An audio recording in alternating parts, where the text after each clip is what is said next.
Residents of Wejagbawe and adjoining communities terrified following warnings of imminent earthquake.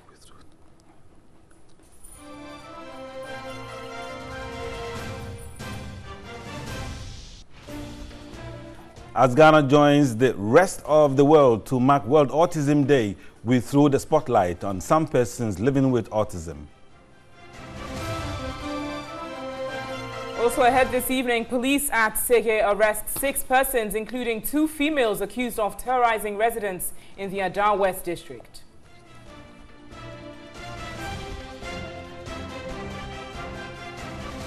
And on the foreign front, South African anti-apartheid campaigner Winnie Madikizela Mandela dies at age 81.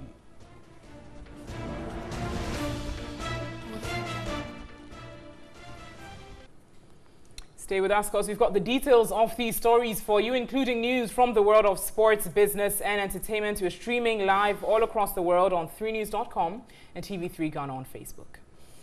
Let's get started with our very first story this evening. Now, many children in Ghana with autism never get the opportunity to discover their talent or be anything than dependent children who never grow old.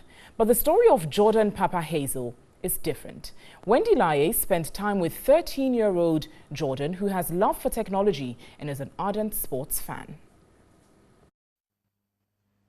Jordan is the second of 2 boys. Meeting Jordan for the first time without any interaction, you see a usual 13-year-old who is fascinated by gadgets and games. Manchester United.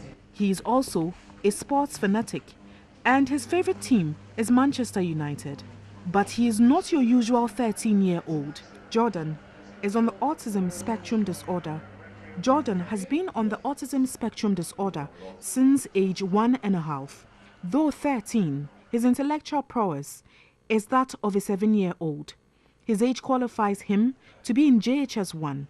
He can only do the work of a Class 2 pupil. Jordan was born with no immediate neonatal or infantile challenges and was doing well until he turned 1. He went to school once, came back, and then we realized that he has had chickenpox. After the chickenpox, everything was gone. So it was after the chickenpox that he became autistic. And we can't end over there and it's when they did, but he lost his speech after the pox. It has taken a lot of family time and dedication to have Jordan do better than other children on the autism spectrum disorder. How old are you? I am 30 years old. The name of your school? New Horizon. What's your father's name? Vandy. Family love and support has birthed a talent his 48-year-old father is so proud to share. He's very innovative. He's the type who wouldn't spoil anything. But this did not come easy. Jordan lost his mother 3 years ago. The breast was operated, taken off. He survived for 8 years. But after 8 years, the right one also had it. And that took her away. His family's dedication has paid off. Jordan shows there's hope for children with autism. After handing over my phone to him, he went straight to his favorite songs on YouTube.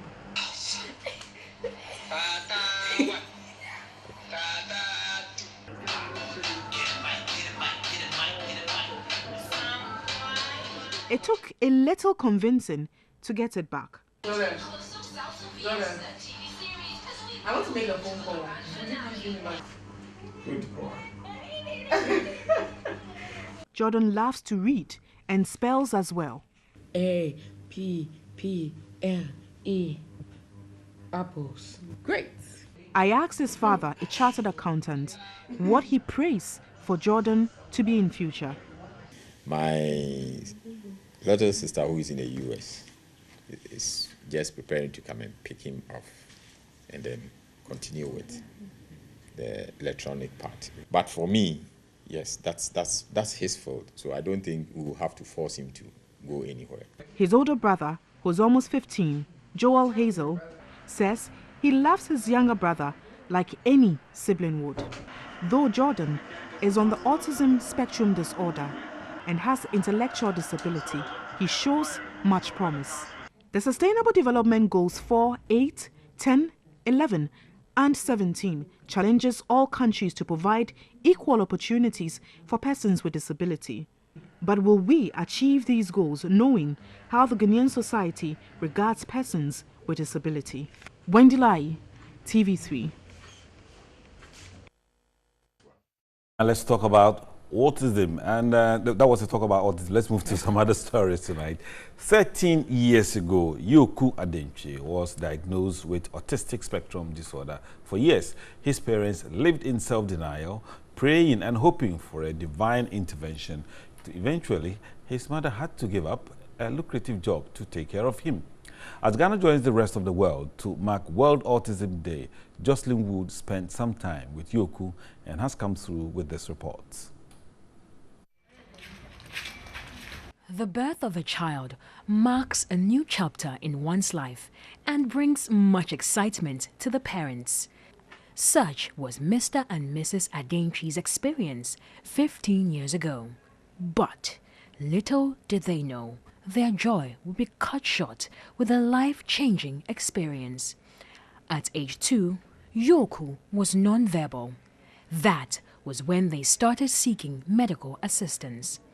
After moving from one pediatrician to the other, he was diagnosed with autistic spectrum disorder, a neurological disorder that makes it difficult to interact or communicate with others. I was in complete denial. I wouldn't agree that because I knew about autism or I had seen somebody living with autism. And so I was not ready to accept that. According to them, raising an autistic child has been financially, mentally, and emotionally demanding. Tough, tiring. It's a whole challenge, trying to unearth whatever talent he has.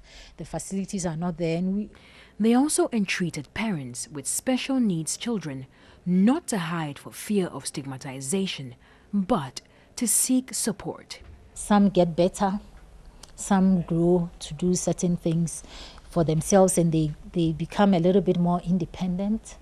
But hey, it is taxing. The Autism Ambassadors of Ghana are optimistic the introduction of the Autism app, which provides a picture exchange communication system, an awareness platform to learn more about the disease, would promote education about autism.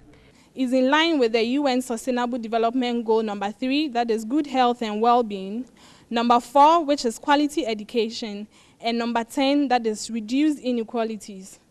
Yoku's parents, Mr. and Mrs. Adenchi, want government to assist the few autistic centers in the country with resources to provide guidance and training for persons living with the condition.